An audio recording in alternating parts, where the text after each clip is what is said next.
Colorants, before dyes or stains or anything pre-mixed or aniline dyes or earth pigments, Van Dyke crystals. And I'm going to pass these around. I just want you to see them, feel them, and then we're going to make some very easy to dissolve in warm water. Again, it's the interior of walnut shells. And this was the traditional finish certainly for walnut and for oak, and it's a very deep, rich brown. And what will that do for just black walnut? So will it unify it? It'll warm it a little bit, warm it up a little bit if it's really dark. I had a piece of black walnut. Is that good to use on the sapwood? When you have soft walnut and you see the hardwood in the sapwood? That would be more to taste if you were matching a piece in your home. If you like the color, you can use it on anything. Traditionally, it was used on walnut. And I had a piece of furniture in a class I was in that was actually gilded wood. It was hideous, this little carved table. It was all gold. And we didn't know how to color it and darken it, and we actually wiped a little Van Dyke crystal over it and pre-mixed and just like antiqued it a little bit, and it looked beautiful. So so how we make this, and I will easily pass the bag around and you can see it. You can mix them for yourself. I encourage you all, if we have cups, mix it. Try it as thick or as thin as you want. Will determine your color. There was that little stick was going around. Yeah, this is one coloration, and this may be concentrated. You could do more to make this black. You could do less to make this very light brown. So it's up to taste. And if you're matching something, very easy, because warm water, it dissolves relatively quickly. Almost like an aniline dye. Well, yeah, I mean the material, right? This is you'll see it. It's a little more like a little harder, like a flake. Oh, right. Yeah, as far as dissolving instantly, this feels different. You'll see it looks like a tiny, tiny shellac flake, whereas the aniline dye is very powdery. It's more like the earth pigments. Yeah. But, yeah, absolutely. So, shake it at a cup, and I would suggest mixing it very thickly first just to see the color, see how dark you can get the color, and then gradually add more water, lighten it, and just see I have a little lump in here, but I can still use it. I have a thin brush. So this is pretty concentrated. Dries quickly. Now, of course, we're using water, so again, grain issues. But I'm going to add a little more water, dilute this. Does that only come in water base? You only mix it in warm water. Only. It's not a universal thing. You can't put these in other products. It's meant as a period stain. So you're going to use this as your first step on raw wood. You can use it to in-paint a piece if you've got a scratch, and you can use it to touch something up, to color match.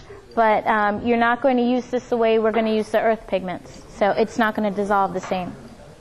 How long does that remain viable? Once it's mixed, how long will it stay good for? Yeah, I don't think there's any problem. Yeah, depending on what is in your water. Now I've made this much thinner now. Can you all see that with the amount of water? Wipe away. So, I mean, this is very simple. Just experiment, try it, have a little fun. This is very much a period finish. If you say using Van Dyke crystals, very impressive. If anyone wants to use this, go right ahead. This brush is convenient. Does anyone have any questions? I was talking to some people individually about aniline dyes, water-based dyes. But really, the dry time on this is 1 to 2 hours. So you should not be applying a second coat until your first coat is dry. And the biggest thing with finishing is very few people respect the dry times. Everybody is in a rush, and it makes a huge difference. I can't say that enough. Everyone's impatient. You're activating the coat under it. It's not adhering properly. It's not drying properly. It's all kinds of chemistry-based reasons. If you have to know the dry times. Dry times should definitely be on every container. of every product. If not, find out. It's the most important thing you can do. Second to dry times, the second most important thing you can do with any finishing is surface preparation. Most important. Planing your wood, sanding your wood, raising the grain. Before you do any finishing, your surface preparation is as important as the other thing I will say is good tools. A good brush, good cotton, good steel wool. Wherever you skimp, it can affect your finish. So there's always issues of money, and if the piece isn't that important, you don't need the best products. When we get to French polishing, I have a mop here that's $25, this little, and this is very small. Right now, what we've just done, you can finish your pieces any way you want. Stain does not seal the grain. Anything we apply now will adhere. And you can choose your finish. We've done the first step, which is staining. Now we're going to finish. This really isn't finishing. We've just colored the wood. You really wouldn't want to leave your wood like this. It's open for all kinds of damages. It could be open to fading.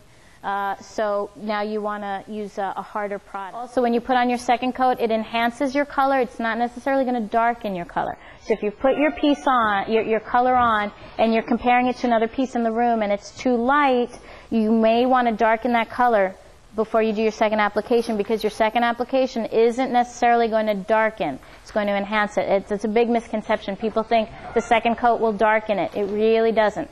So you can compare after your first coat, and you may need a little black, you may need earth pigment, a darker brown. The best way to apply a water-based stain is with a sponge. Okay, and also, so when you're using alcohol or oil stains, a brush is fine, but for water-based, the sponge is highly recommended. It just has to do with absorption rate. What we're going to do, this is a good thing to do because this we're really short in supply. We are going to start with liming, which is kind of interesting, and we're going to do that before shellac because you may have a lot of questions about that. We need a bronze brush to open the grain, and we only have two, so you're just going to have to use it and pass them along. What you're going to do on your piece of oak that has been stained, or can be raw, it's fine, because we can use a black wax, and on raw wood it looks very nice.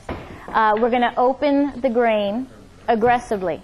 So you go only in the direction of the grain, and you really are going to aggressively open the grain. And we don't have a little tack cloth, but if we can kind of, clean off any dust, sawdust we may have. This is a necessary step in liming. We're agitating the grain, we're opening the grain. This is going to help any of our decorative waxes now really sit in the grain, and your colored stain on your surface will show through. So we're going to move that and just in the direction of your grain and on a hardwood. So it has to be oak. If you have mahogany, walnut, that's fine. Oak is ideal for this. And I have extra pieces, and I recommend people do 2 and 3 different ones. So if anyone wants, I'm just going to keep 2, but there's more because we have. Why do you have to use the bronze brush? The bronze brush is you'll feel it. It's aggressive enough that will open the grain. If you don't agitate your grain, it's going to be hard for this wax to penetrate. And we want the look of that green picture frame wherever. Yeah. It can be a brass brush. It can be a brass brush too, but you need a really hard metal. Yeah. It can be any kind of if you feel that if you have any type of a metal brush that is that. We're going to decorative waxes now. I brought 3. We have 5. The 2 that I didn't bring are verdigris and a blue. And so I didn't know if that was necessary. Guys, what are their names?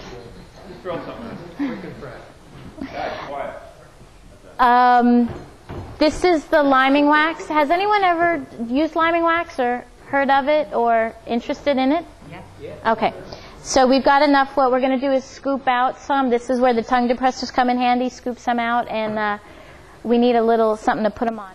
The liming is a very popular finish. I brought the terracotta because it looks very interesting depending on the color of stain you've used.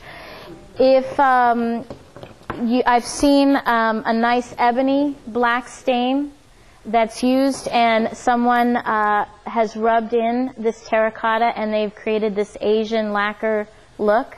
And then you can finish with shellac, and it's incredible. Or an oil, actually. You can finish on this with an oil. Keep in mind this is wax, and nothing penetrates once you have wax down. So we'll talk about that as there's two ways to finish with these.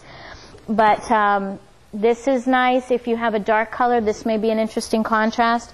And then we also have the black patinating wax, which is a very beautiful finish.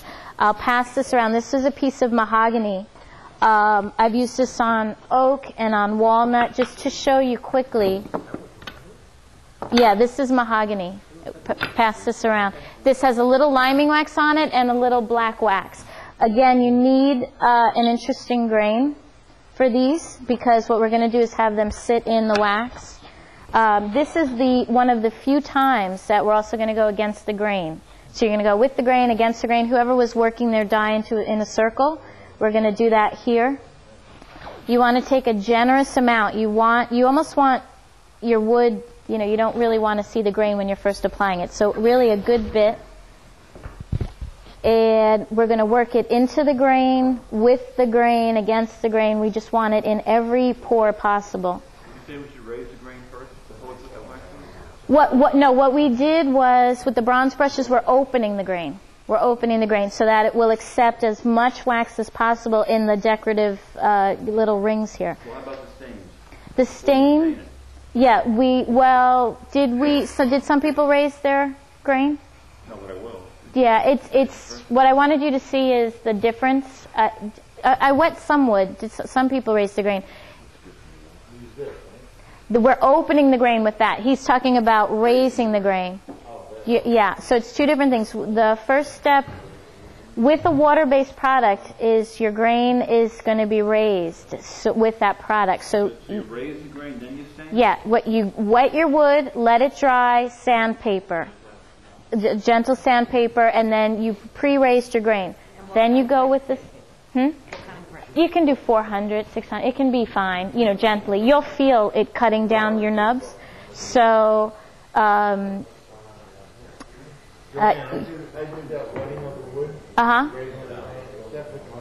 Yes. So yeah, I wanted everyone to do a piece without raising the grain, so you can feel how much the grain is raised. If you're not using a water-based stain, you don't have to worry about your grain as much.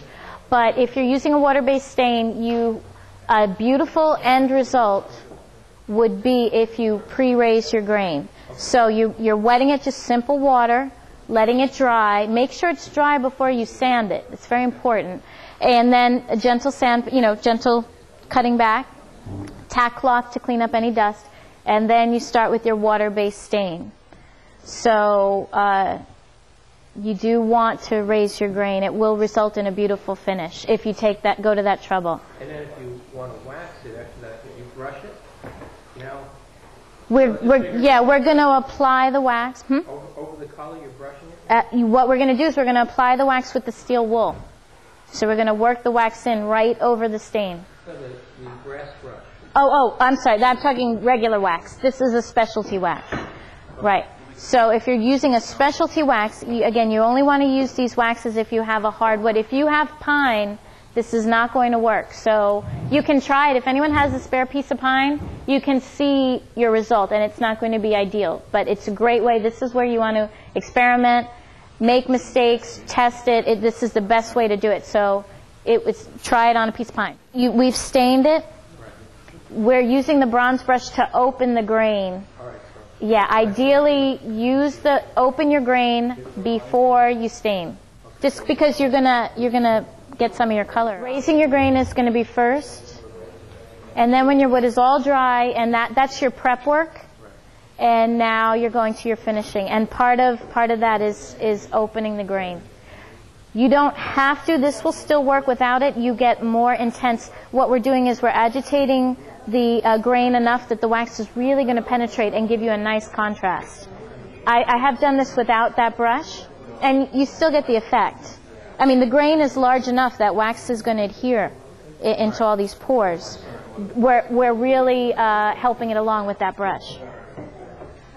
Oh, very nice. Now, this may be what I wanted. It could be, it may not be. I may need to match this to something. It may be a little too black for me. So if it is too dark and I want to lighten this a bit, wax will activate wax.